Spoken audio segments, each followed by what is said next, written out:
Hello प्यारे दर्शकों, आज की कहानी में हम शकुनी के पास का रहस्य जानेंगे। महाभारत की गाथा में कई पात्र अपनी विशिष्टताओं के लिए जाने जाते हैं। उनमें से एक ऐसा पात्र था जो अपनी चतुराई, चालाकी और कुटिलता के लिए प्रसिद्ध था। गांधार नरेश शकुनी। शकुनी के पास जो महाभारत के प्रमुख घटनाक्रमों के लिए जिम्मेदार थे, एक रहस्यमय और चमत्कारी शक्ति का प्रतीक थे। इन पासों के पीछे की कहानी और शकुनी की रणनीतियाँ महाभारत के घटनाक्रम को समझने के लिए अत्यंत महत्वपूर्ण है। शकुनी गांधार नरेश थे और दुर्योधन की माता गांधारी के भाई। उनका परिवार हस्तिनापुर से गहरे संबंध में बंधा हुआ था, लेकिन उनके मन में हस्तिनापुर के राज परिवार के प्रति गहरी नाराजगी और बदले की भावना थी। जब गांधारी का विवाह धृतराष्ट्र के साथ हुआ तो शकुनी को अस्वीकार्य लगा। उन्होंने महसूस किया कि गांधारी को एक अंधे व्यक्ति के साथ शादी करने के लिए मजबूर किया गया है। इससे गांधार परिवार का अपमान हुआ और उनके मन में कौरवों और हस्तिनापुर के प्रति घृणा और बदला लेने की भावना पैदा हो गई। महाभारत की एक किंवदंती के अनुसार हर शकुनी के पास से सामान्य पासे नहीं थे। इन पासों का रहस्य यह था कि वे उनकी मृत पिता की हड्डियों से बनाए गए थे। जब हस्तिनापुर ने गांधार परिवार को अपमानित किया और उनके पूरे परिवार को बंदी बना लिया तो गांधार नरेश और उनके परिवार को भूखा मारने की साजिश रची गई। इस अमानवीय कृत्य के दौरान शकुनी के पिता ने अपनी हड्डियों को शकुनी के लिए पासे के रूप में तैयार करने का आदेश दिया। उन्होंने कहा कि ये पासे उनके परिवार की भावना को जीवित रखेंगे और शकुनी इनका उपयोग कौरवों से बदला लेने के लिए करेंगे। यह भी माना जाता है कि इन पासों से चमत्कारी शक्ति थी। जब शकुनी इन पासों को फेंकते थे तो वे हमेशा उनकी मर्जी के अनुसार परिणाम दिखाते थे। यही पासे उनकी सबसे बड़ी ताकत और सबसे घातक हथियार थे। शकुनी ने अपने पासों का उपयोग न केवल अपने उद्देश्यों को पूरा करने के लिए किया, बल्कि कौरवों और पांडवों के बीच दुश्मनी बढ़ाने के लिए भी किया। उनके पासों ने महाभारत के सबसे दुखद और महत्वपूर्ण घटनाक्रमों को जन्म दिया। शकुनी ने दुर्योधन को पांडवों के खिलाफ जुए के खेल में लाने का सुझाव दिया। उन्होंने धृतराष्ट्र को यह विश्वास दिलाया कि जुए का खेल उनके परिवार की समस्याओं को सुलझाने का साधन हो सकता है। जुए के खेल में शकुनी ने अपने पासों का उपयोग किया और हमेशा दुर्योधन के पक्ष में परिणाम निकाले। उन्होंने युधिष्ठिर को छलपूर्वक हराने के लिए अपने पासों का इस्तेमाल किया। इस खेल में युधिष्ठिर ने अपनी संपत्ति, राज्य, भाइयों और अंततः द्रौपदी को भी दांव पर लगा दिया। शकुनी के पासों ने न केवल पांडवों को हराया, बल्कि उनके पूरे जीवन को तबाह कर दिया। शकुनी के पासों का उपयोग करके दुर्योधन ने द्रौपदी को जुए में जीत लिया। यह घटना महाभारत के युद्ध का बीज बन गई। द्रौपदी का अपमान और चीरहरण ने पांडवों को बदले की आग में झोंक दिया और धर्म और अधर्म के इस महान युद्ध की नींव रखी। शकुनी ने केवल एक कुशल रणनीतिकार थे, बल्कि एक ऐसे व्यक्ति भी थे जो अपनी चालों में दुश्मन को कमजोर कर देते थे। उनके पासों ने उन्हें वह शक्ति दी जिससे वह हमेशा दुर्योधन और कौरवों के पक्ष में परिणाम ला सके। हालांकि शकुनी का उद्देश्य केवल दुर्योधन की मदद करना नहीं था। वह जानते थे कि दुर्योधन के घमंड और धर्म का परिणाम विनाशकारी होगा। उन्होंने अपने पासों और चतुराई से हस्तिनापुर के पूरे राजवंश को नष्ट करने का रास्ता तैयार किया। महाभारत के युद्ध में जब धर्म और अधर्म की अंतिम लड़ाई लड़ी थी तो शकुनी ने कौरवों का साथ दिया।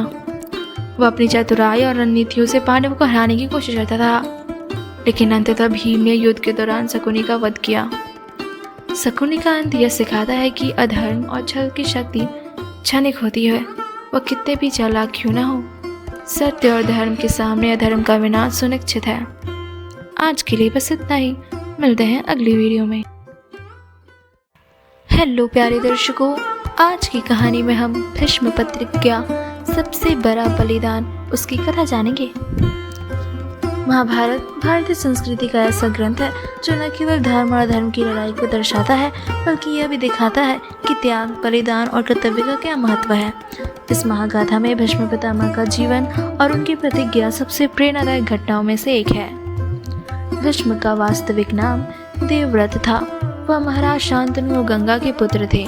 देवव्रत बचपन से ही साहसी, बुद्धिमान और धर्मपरायण थे। गंगा ने उन्हें महर्षि वशिष्ठ के आश्रम में शिक्षा दी, जहां उन्होंने वेद, शास्त्र, राजनीति और युद्ध कौशल में निपुणता प्राप्त की। एक दिन महाराज शांतनु जंगल में शिकार करते हुए एक सुंदर स्त्री सत्यवती से मिले। सत्यवती के सौंदर्य पर मोहित होकर महाराज शांतनु ने उससे विवाह का प्रस्ताव रखा। लेकिन सत्यवती के पिता ने एक शर्त रखी कि सत्यवती का पुत्र ही हस्तिनापुर का अगला राजा बनेगा। यह शर्त महाराजा शांतनु के लिए अस्वीकार्य थी, क्योंकि उनके पहले से ही देवव्रत जैसे योग्य पुत्र था। जब देवव्रत को यह बात पता चली तो उन्होंने अपने पिता के सुख के लिए सत्यवती के पिता से मिलने का निर्णय लिया। वहां उन्होंने सत्यवती के पिता से कहा, मैं हस्तिनापुर के सिंहासन पर कभी दावा नहीं करूंगा। लेकिन सत्यवती के पिता को यह आशंका थी कि देवव्रत के बच्चे भविष्य में सिंहासन का दावा कर सकते हैं। तब देवव्रत ने अपने जीवन की सबसे कठिन और महान प्रतिज्ञा ली, मैं आजीवन ब्रह्मचर्य का पालन करूंगा और कभी विवाह नहीं करूंगा। देवव्रत की यह प्रतिज्ञा इतनी कठिन और असाधारण थी कि आकाश से देवताओं ने फूल बरसाए और उन्हें भस्म की उपाधि दी, जिसका अर्थ है भयंकर प्रतिज्ञा लेने वाला। इसी के बाद देवव्रत भस्म के नाम से प्रसिद्ध हुए। भस्म की यह प्रतिज्ञा केवल उनके जीवन का बलिदान नहीं थी, बल्कि ये पूरे हस्तिनापुर के इतिहास को बदलने वाली घटना थी। उन्होंने अपने पिता के सुख के लिए अपनी इच्छाओं, अपने सुख और अपने अधिकारों का त्याग कर दिया। भीष्म ने अपनी प्रतिज्ञा को निभाते हुए हस्तिनापुर के प्रति अपनी निष्ठा को सर्वोपरि रखा। वह हस्तिनापुर के सिंहासन के संरक्षक बने और हर स्थिति में राज्य की रक्षा के लिए खड़े रहे। भीष्म ने अपनी पूरी जिंदगी धर्म और कर्तव्य का पालन किया। वह न केवल एक महान योद्धा थे, बल्कि वह एक आदर्श व्यक्ति भी थे। उनकी प्रतिज्ञा और निष्ठा ने उन्हें महाभारत का सबसे सम्माननीय पात्र बना दिया। महाभारत के युद्ध में भीष्म ने कौरवों की ओर से लड़ने का निर्णय लिया। यह निर्णय उनके लिए आसान नहीं था, क्योंकि वह जानते थे कि पांडव धर्म के पक्ष में हैं, लेकिन अपनी प्रतिज्ञा के कारण वह कौरवों के प्रति वफादार रहे। यह उनकी निष्ठा और कर्तव्य का प्रमाण था। कुरुक्षेत्र के युद्ध में भीष्म पितामह ने कौरवों की सेना का नेतृत्व किया। वह इतने शक्तिशाली योद्धा थे कि उनकी उपस्थिति मात्र से ही पांडवों की सेना विचलित हो जाती थी। भीष्म पितामह ने अपनी शक्ति, ताकत और युद्ध कौशल से पांडवों को कई बार पराजित किया, लेकिन उन्होंने एक और महत्वपूर्ण प्रतिज्ञा ली थी। वह युद्ध में किसी स्त्री पर आक्रमण नहीं करेंगे। इस कारण शिखंडी को आगे कर पांडवों ने भीष्म को पराजित किया। शिखंडी जो पिछले जन्म में एक स्त्री थी, भीष्म के सामने आए और भीष्म ने अपने हथियार डाल दिए। भीष्म पितामह को इच्छा मृत्यु का वरदान प्राप्त हुआ। उन्होंने अपने जीवन का बलिदान करते हुए पांडवों को धर्म और जीवन का ज्ञान दिया। महाभारत के युद्ध के बाद जब पांडव उनके पास गए तो उन्होंने उन्हें राजनीति, धर्म और कर्तव्य का उपदेश दिया। भीष्म ने अपने अंतिम क्षणों तक धर्म का पालन किया और अपनी प्रतिज्ञा को कभी नहीं तोड़ा। उन्होंने अपनी मृत्यु का, अपनी निष्ठा और बलिदान का परिचय दिया। भीष्म की प्रतिज्ञा और बलिदान की कहानी हमें सिखाती है कि कर्तव्य और निष्ठा जीवन के सबसे महत्वपूर्ण मूल्य हैं। भीष्म ने अपने व्यक्तिगत सुख और इच्छाओं का त्याग कर दूसरों के लिए अपना जीवन समर्पित कर दिया। उनकी कहानी यह सिखाती है कि एक सच्चा योद्धा और धर्म का अनुयायी वही है जो हर परिस्थिति में अपने कर्तव्य का पालन करे। भीष्म पितामह की प्रतिज्ञा और बलिदान महाभारत की सबसे प्रेरणादायक कहानी में से एक है। उनका जीवन हमें सिखाता है कि निष्ठा, त्याग और कर्तव्य का पालन किसी भी परिस्थिति में कैसे किया जाता है। उनकी प्रतिज्ञा और बलिदान हमेशा हमें प्रेरित करते रहेंगे कि सत्य और धर्म के मार्ग पर चलना ही हमारा सबसे बड़ा कर्तव्य है। आज के लिए बस इतना ही। मिलते हैं अगली वीडियो में। हेलो प्यारे दर्शकों, आज की कहानी में हम श्री कृष्ण की विराट रूप कथा जानेंगे। महाभारत के महान योद्धा पहले कुरुक्षेत्र की भूमि पर अर्जुन के मन में धर्म संकट उत्पन्न हुआ। महाभारत का युद्ध आरंभ होने वाला था। अर्जुन ने भगवान श्री कृष्ण से कहा, हे माधव, मेरा रथ दोनों सेनाओं के बीच ले चलो। मैं ये देखना चाहता हूँ कि मेरे विरोधी कौन है। जब अर्जुन ने अपनी ही सेना में अपने गुरुओं भीष्म पितामह, द्रोणाचार्य और अपने संबंधियों को देखा तो उनका मन विचलित हो गया। अर्जुन ने कहा, हे कृष्ण, मैं इनसे कैसे युद्ध कर सकता हूँ? यह युद्ध केवल विनाश लाएगा। मैं अपने कर्तव्य से पीछे हट रहा हूँ। भगवान कृष्ण ने अर्जुन को समझाया कि यह युद्ध धर्म और अधर्म के बीच है। उन्होंने कहा, हे पार्थ, यह शरीर नश्वर है लेकिन आत्मा अमर है। जो धर्म के लिए खड़ा होता है वह सच्चा योद्धा है। कृष्ण ने अर्जुन से अपने कर्म को धर्म और सत्य के मार्ग पर चलकर पूरा करने का आग्रह किया। अर्जुन ने कहा, हे कृष्ण, आप जो ज्ञान मुझे दे रहे हैं वह अद्वितीय है, लेकिन मैं आपकी वास्तविक शक्ति और स्वरूप को देखना चाहता हूँ। कृपया मुझे अपना विराट रूप दिखाएं। कृष्ण ने मुस्कुराते हुए कहा, हे अर्जुन, मेरा विराट रूप देखना मानव आंखों से संभव नहीं है, लेकिन मैं तुम्हें दिव्य दृष्टि प्रदान करूंगा। भगवान श्री कृष्ण ने अपना विराट रूप प्रकट किया। अर्जुन ने भगवान के शरीर में अनगिनत मुख, नेत्र और रूप देखे। उन्होंने देखा कि ब्रह्मांड के सभी जीव, ग्रह और तारे भगवान के शरीर में समाहित है। अर्जुन ने देखा कि भगवान का ये रूप न केवल सृजन करता है बल्कि संहारक भी है। कृष्ण ने कहा, मैं काल हूँ जो सबका संहार करता हूँ। यह युद्ध भी मेरे नियोजन का हिस्सा है। उन्होंने कहा, हे कृष्ण, आपका यह स्वरूप अद्वितीय है। मैं आपकी शरण में हूँ, कृपया मुझे क्षमा करें। अर्जुन ने भगवान के चरणों में प्रणाम करते हुए कहा, आप ही सृष्टि के पालक और संहारक हैं। मैं आपकी आज्ञा का पालन करूंगा। कृष्ण ने अर्जुन को समझाया, हे पार्थ, मेरा यह रूप तुम्हें यह दिखाने के लिए है कि धर्म की रक्षा के लिए आवश्यक है। हर व्यक्ति का कर्तव्य है कि वह बिना फल की चिंता किए अपने कर्म को निभाए। धर्म और सत्य का पालन ही सच्चा जीवन है। श्री कृष्ण के विराट रूप का दर्शन केवल अर्जुन के लिए नहीं बल्कि समस्त मानवता के लिए संदेश है। भगवान हर जगह है और हर वस्तु में विद्यमान है। धर्म और सत्य की रक्षा के लिए कर्तव्य का पालन आवश्यक है। जीवन और मृत्यु भगवान के हाथ में है और हमें अपने कर्म पर ध्यान केंद्रित करना चाहिए। श्री कृष्ण की विराट रूप कथा यह सिखाती है कि जीवन में धर्म और सत्य का पालन ही सच्चा मार्ग है। भगवान का विराट रूप यह दर्शाता है कि हम सभी उनके भाग हैं और हमारा कर्तव्य उनके आदेशों का पालन करना है। श्री कृष्ण की यह कथा यह सिखाती है कि जीवन में कर्तव्य और धर्म के मार्ग पर चलते रहना चाहिए, चाहे परिस्थिति कैसी भी हो। भगवान का विराट रूप उनकी सर्वव्यापकता और दिव्यता का प्रमाण है। आज के लिए बस इतना ही। मिलते हैं अगली वीडियो में।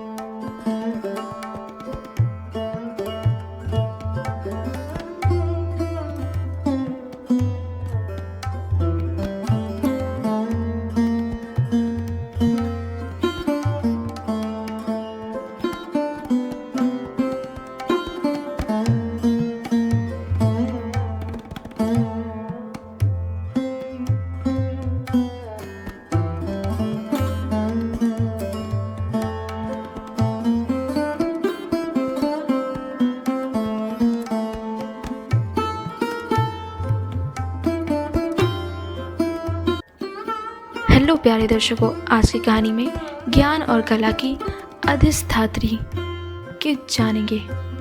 माँ सरस्वती को ज्ञान और कला की अधिष्ठात्री देवी माना जाता है। वे जीवन में ज्ञान, शिक्षा और कला को दिशा प्रदान करती है।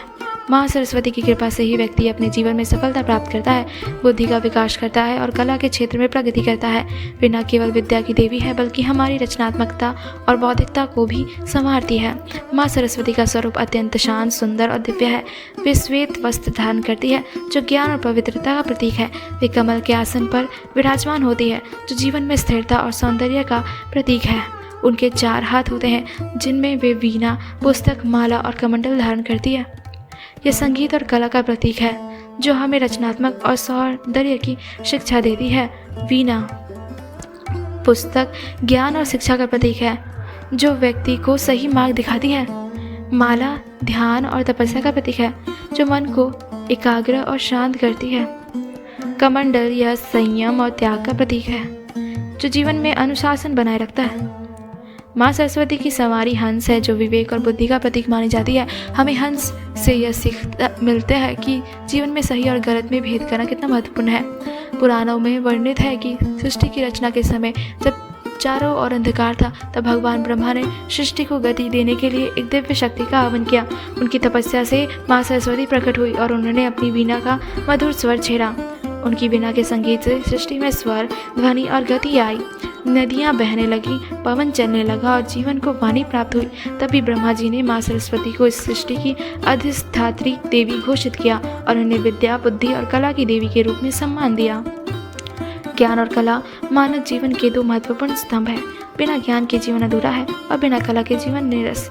माँ सरस्वती हमें यह सिखाती है कि हमें न केवल शिक्षित बनना चाहिए बल्कि अपनी रचनात्मकता और कौशल को भी विकसित करना चाहिए। प्राचीन काल में ऋषि मुनि, कवि और कलाकार माँ सरस्वती की उपासना कर अपनी रचनाओं में श्रेष्ठ बनाए थे। कवि कालिदास, संत तुलसीदास और महान संगीतज्ञ तानसेन ने माँ सरस्वती की कृपा से अपनी कला को संवार कर महान ऊंचाइयों तक पहुंचाया। बहुत समय पहले की बात है। सुधा नाम की एक बालिका थी जिसे पढ़ाई और कला में कोई रुचि नहीं थी। उसके माता पिता ने उसे हर संभव तरीके से पढ़ाने की कोशिश की, लेकिन उसका मन कभी अध्ययन में नहीं लगता था। एक दिन गांव के एक बुजुर्ग विद्वान ने उसे माँ सरस्वती की पूजा करने की सलाह दी। सुधा ने पूरे मन से माँ सरस्वती की उपासना शुरू की। धीरे धीरे उसका मन पढ़ाई में लगने लगा और वह संगीत में भी रुचि लेने लगी। कुछ वर्षों में वह अपने गांव की सबसे ज्ञानी और कला में निपुण लड़की बन गई। इस कथा से हमें शिक्षा मिलती है कि माँ सरस्वती की कृपा से असंभव को भी संभव बनाया जा सकता है। जब हम पूरे मन से परिश्रम करते हैं और माँ सरस्वती की आराधना करते हैं तो हमें सफलता अवश्य मिलती है। माँ सरस्वती की पूजा वसंत पंचमी के दिन विशेष रूप से की जाती है। इस दिन विद्यार्थी, कलाकार और विद्वान माँ सरस्वती की आराधना कर आशीर्वाद प्राप्त करते हैं। या कुंडेनु तुषार हार धवला, या शुभ्रस्ता वृता, या वीणावर दंड मंडित करा, या श्वेत पद्मासना, या ब्रह्माचित्र शंकर प्रभृति देवम सदा वंदिता, सा मा पातु सरस्वती भगवती निशेष जाद्यपहा। सरस्वती पूजन की विधि: प्रातः स्नान कर स्वच्छ वस्त्र धारण करें, माँ सरस्वती की प्रतिमा के समक्ष दीप जलाएं, पीले और सफ़ेद फूल अर्पित करें, माँ की पुस्तक, वीणा या अन्य कला से जुड़ी वस्तुओं को पूजा में शामिल करें, सरस्वती वंदना का पाठ करें और आशीर्वाद मांगें, हलवे का भोग लगाकर प्रसाद वितरण करें।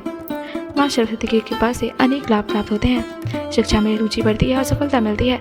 कलाकारों और संगीतकारों के लिए प्रेरणा का स्रोत बनती है। सही निर्णय लेने की क्षमता बढ़ती है। संवाद कौशल में सुधार होता है। जीवन में शांति और अनुशासन बना रहता है। विद्यार्थी माँ सरस्वती की पूजा कर परीक्षा में सफलता प्राप्त करते हैं, जबकि कलाकार उनकी आराधना कर अपनी कला को निखारते हैं। माँ सरस्वती के आशीर्वाद से कला और ज्ञान में नई ऊंचाइयां हासिल की जा सकती है। माँ सरस्वती ज्ञान और कला की अधिष्ठात्री है।